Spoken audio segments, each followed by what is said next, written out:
Në Kuranin e Shenjtë ka shumë ajete që flasin për unitetin dhe i qortojnë përçarjen dhe mosmarrveshjet. Ja disa nga këto ajete. Bindjuni Allahut dhe të dërguarit të tij, dhe mos u grindni ndërmjet jush, sepse do të humbisni guximin e do t'ju lër fuqia. Në të vërtetë, besimtarët janë vëllezër, prandaj pajtojini vëllezërit tuaj midis tyre dhe kijeni frikë Allahun në mënyrë që ju të mëshiroheni. Le të dalë prej jush një grup që të ftoj për në mirësi, të urdhëroj për vepra të mira e të ndaloj prej veprave të shëmtuara. Këta njerëz do të jenë të shpëtuarit. Dhe mos u bëni si ata, pasi u erdhën provat e qarta, u përçan dhe u grindën.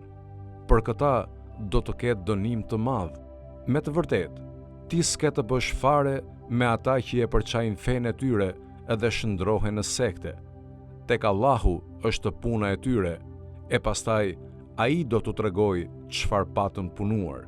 Dhe vërtet, ky ymeti juaj, kjo bashkësia juaj, është një i vetëm, ndërsa unë jam Zoti juaj. Prandaj, kini frikë prej meje. Ka edhe shumë hadithe, të cilat paralajmërojnë dhe qortojnë përçarjen. Ato na ftojnë t'i shmangim shkaqet që çojnë në përçarje.